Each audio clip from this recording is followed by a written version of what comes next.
صحابی نے پھر سوال کیا یا رسول اللہ ای العمل احب الی اللہ، اللہ کے رسول سب سے پیارا عمل کون سا ہے جس سے انسان اللہ کا پیارا بن جاتا؟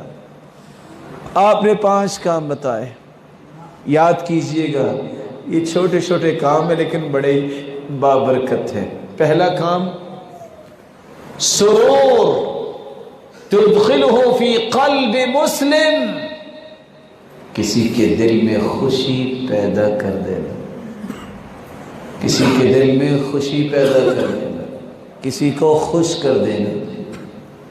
کیسے خوش کر سکتے؟ سیدنا انس کہاں سے تلاش کر کے لائے؟ وہ جب گھر سے نکلتے نا تو ہاتھ کو خوشبو لگا لیتے، پوچھتے آپ نے خوشبو کیوں لگائی ہے؟ کہتے جب میں ملوں گا نا تو میرے بھائی کو خوشبو آئے گی، اس کے دل میں خوشی آئے گی تو میں اللہ کا پیارا بن جاؤں گا، میں مصافحہ کروں گا۔ ما من مسلمین یلتقیان فیتصافحان الا غفر لهما قبل ان یتفرقا، جب 2 مسلمان آپس میں مصافحہ کرتے ہیں، ملتے ہیں، دونوں کے ہاتھ جدا بعد میں ہوتے ہیں، دونوں کے گناہ پہلے معاف ہو چکے ہوتے ہیں۔ میرے رب کا دین کتنا پیارا ہے، میرے رب کا دین کتنا خوبصورت ہے۔ مصافحہ کرو گناہ معاف ہو جاتے ہیں، لیکن ہم اللہ تعالیٰ ہم سب کو ہدایت دے، پھر بھی ہم مصافحہ کرتے ہوئے 4 انگلیاں کرتے ہیں، کوئی ہاتھ بند کر کے مصافحہ کرتا ہے، ویسے کہے گا میں بہت چیمپئن آدمی ہوں، مصافحہ کرنے کا طریقہ نہیں سیکھا۔ آپ اچھے انداز سے مسکراہٹیں بکھیرتے ہوئے، تبسم کرتے ہوئے، خندہ پیشانی سے، کھلے چہرے سے کسی کو ملو، اپنائیت دو، السلام علیکم ورحمۃ اللہ وبرکاتہ۔ مصافحہ اللہ کے رسول کسے کرتے؟ خود ہاتھ نہیں چھڑاتے تھے جب تک دوسرا چھوڑ نہ دیتا۔ اور آج ہماری انخ ہی بڑی ہے، لو میں مصافحہ کروں، اینا نہیں ٹائم ہے گا۔ اللہ کے رسول سے بڑھ کے مشغول کون تھا؟ آپ اس نیت سے مصافحہ کریں، میرے گناہوں کو اللہ معاف کر دیں گے۔ دوسرا کام اللہ کے رسول صلی اللہ علیہ وسلم نے فرمایا او تطرد عنہ جوعا، کسی کو بھوک لگی ہے تو اس کو کھانا کھلا دو، کسی کو بھوک لگی ہے تو اس کو کھانا کھلا دو۔ قیامت کا دن ہوگا، اللہ فرمائیں گے ابن آدم، آدم کے بیٹے میں بھوکا تھا، تو نے مجھے کھانا نہیں کھلایا۔ کہ اللہ آپ تو سب کو دیتے، آپ کیسے بھوکے تھے؟ میرے بندے میں بیمار تھا، تو نے میرا پتہ نہیں لیا۔ اللہ آپ تو خالق مالک۔ کہا جب میرا بندہ بیمار تھا تم نے اس کا پتہ لیا ہوتا، تیمارداری کی ہوتی تو میری رحمت تمہیں وہاں نصیب ہو جاتی۔ رحمت کیسی ہے؟ حدیث میں آتا ہے جو صبح کے وقت کسی کی بیمار پرسی کرنے جائے، 1 نہیں 10 نہیں 1000 نہیں 70,000 فرشتے صبح سے شام تک اس کی بخشش کی دعائیں کرتے رہتے ہیں۔ شام کو جائے تو صبح تک 70,000 فرشتے اس کی بخشش کی دعائیں کرتے رہتے ہیں۔ آج جتنے مرضی پیسے کھلا لو، آپ تجربہ کر لو، 700 ووٹر آپ کے لیے دعا نہیں کرے گا، جو مرضی کر لو، 70,000 فرشتے بخشش اور برکت کی دعائیں کرتے ہیں۔ کھانا کھلاؤ اللہ کی رضا کے لیے، لوگوں کو خوشی محسوس کرو میں کسی کو کھلا رہا ہوں۔ اللہ کے رسول جب مدینے میں قدم رکھا تو پہلا پیغام یہ تھا افش السلام، لوگوں سلام کو عام کرو، واطعموا الطعام، لوگوں کو کھانا کھلایا کرو، وصلوا الارحام، رشتہ داروں سے اچھا سلوک کیا کرو، وصلوا باللیل والناس نیام، تہجد پڑھا کرو، تدخلون الجنت بسلام، تم سلامتی کے ساتھ جنت میں داخل ہو جاؤ۔ آپ نے فرمایا ان فی الجنت لغرفا، جنت میں ایسے گھر ہیں جو کرسٹل کے بنے ہوں گے، کرسٹل کے گھر، یرا ظاہرها من باطنها وباطنها من ظاہرها، اپنے گھر میں بیٹھے پوری جنت کا نظارہ کر رہے ہوں گے، اور جنت میں جہاں بھی جائیں گے پورا گھر دیکھ رہے ہوں گے۔ اللہ کے رسول سے سوال کیا گیا اعد اللہ لمن، اللہ کے رسول کس کے لیے اللہ نے تیار کیے ہیں؟ فرمایا لمن اطعم الطعام، جو لوگوں کو کھانا کھلاتا ہے، وَأَلَانَ الْكَلَامِ، جس کی زبان میں نرمی ہے، گالی نہیں، نرمی ہے، لان تان نہیں، نرمی ہے، غیبت چغلی نہیں، خیر کی بات، نرمی والی زبان ہے۔ لمن افشى السلام، جو سلام کو عام کرتا ہے، وصلى باللیل والناس نیام، لوگ سو رہے ہوتے ہیں اور یہ تہجد پڑھ رہا ہوتا ہے، یہ کرسٹل کے گھر اللہ نے جنت میں ان کے لیے تیار کیا۔ حدیث میں آتا ہے ایما مسلم اطعم مسلما علی جوع، کسی مسلمان کو بھوک ہے، کوئی مسلمان اسے کھانا کھلا دیتا ہے، اطعمہ اللہ من ثمار الجنہ، اس کے بدلے اللہ اسے جنت کے کھانے کھلائیں گے۔ ایما مسلم سقا مسلما علی ظمأ، کوئی مسلمان کسی مسلمان کی پیاس کے وقت اسے پلا دیتا ہے، سقاہ اللہ من رحیق المختوم، اللہ جنت میں رحیق المختوم پاکیزہ شراب اسے پلائیں گے۔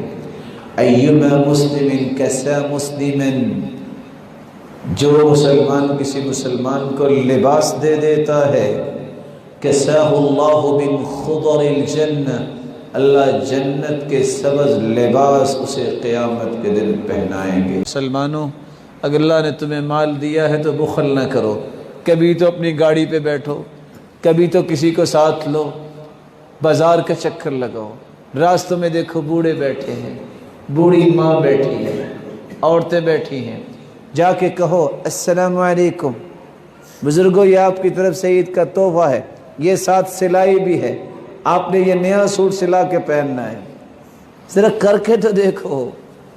وہ کہاں گئے سارے کے سارے رویے؟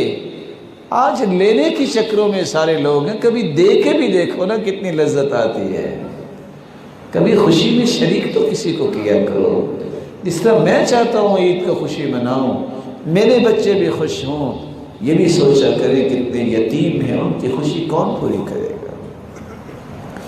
رسول اللہ صلی اللہ علیہ وسلم نے تیسرا طریقہ بتایا، او تکشف عنہ کربہ، کسی کی تکلیف کو دور کرو تم خیر خواہ بنو گے، ہمدرد بنو گے، تکلیفیں دور کیا کرو، تکلیفیں دیا نہ کرو۔ بینما رجل یمشی بطریق اذ وجد غصن شوک فأخره فشکر اللہ له وفی روایت اخرى فغفر له فأدخل الجنہ، آدمی جا رہا تھا، اسے کانٹے نظر آئے، اس نے کانٹے پکڑے اور راستہ صاف کر دیا۔ کانٹوں کا کتنا بوجھ ہوتا ہے؟ کیوں جی؟ کتنا وزن؟ کرین کے ساتھ پیچھے کرنے پڑتے ہیں کہ ہاتھ سے ہی؟ 10-20 کلو کے تو کانٹے ہوں گے نا، بولیں۔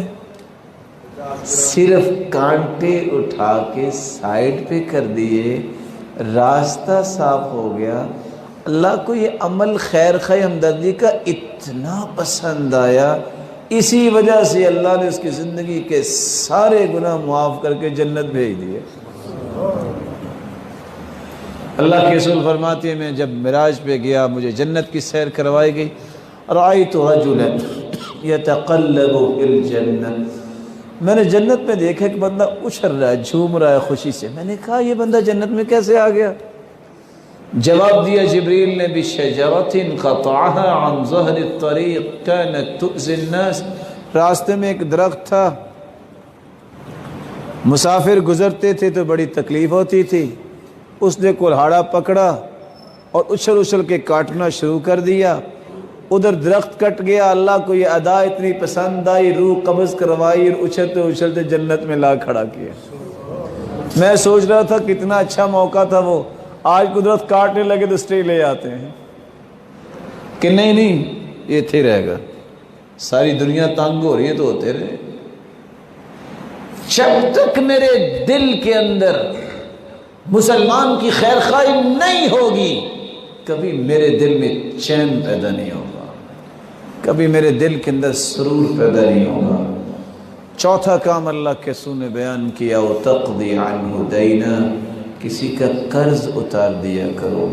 من محا عن غریمہ او عفا عنہ، کان فی ظل العرش یوم القیامہ، جو کسی کا قرض معاف کر دے یا کسی کا قرض اتار دے، اللہ اس کو اپنے عرش کا سایہ نصیب فرمائیں گے، اللہ اس کو اپنے عرش کا سایہ نصیب فرمائیں گے۔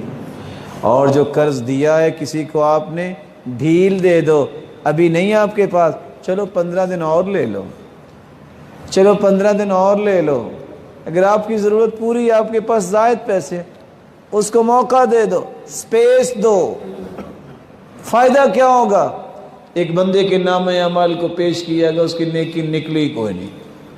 فرشتوں سے پوچھا کوئی ہے نیکی؟ کہا اللہ ایک ہی نیکی ہے کہ قرض دیتا تھا، جب اپنے غلام کو بلا کے کہتا اگر وقت پہ قرض یہ نہ دے سکا تو اس کو ڈھیل دے دینا، اور ساتھ یہ کہتا لعل اللہ یتجاوز عنا، شاید اللہ ہمیں بھی ڈھیل دے دے۔ اللہ نے پوچھا تم ایسے کیوں کرتے تھے؟ کہ اللہ مجھے ترس آتا تھا کہ چلو مجبور ہے، کہا میرے بندے میں اسی نیکی کی وجہ سے تمہیں جنت دیتا ہوں، ڈھیل دو۔ رسول اکرم نے فرمایا من سرہ ان ینجیہ اللہ من کرب یوم القیامہ، جو قیامت کی مصیبتوں سے نجات چاہتا ہے اس کو چاہیے 2 کام کر لے، فَلْيُنَفِّسْ عَنْ مُعْسِرْ، تنگ دست کو مہلت دے دے، او یضع عنہ، یا اس کا قرض دور کر دے، قیامت کی کوئی تکلیف اللہ ہونے نہیں دیں گے۔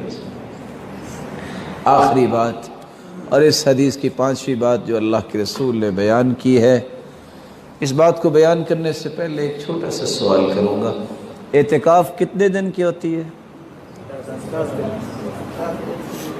بولیں 10 دن۔ ویسے ایک دن بھی اعتکاف ہو سکتی ہے، ایک رات کی بھی اعتکاف ہو سکتی ہے۔ یاد رکھیے سیدنا عمر نے نظر مانی تھی اسلام سے پہلے کہ ایک رات میں نے اعتکاف کرنی، اللہ کے رسول سے پوچھا، آپ نے فرمایا کر لو نظر پوری۔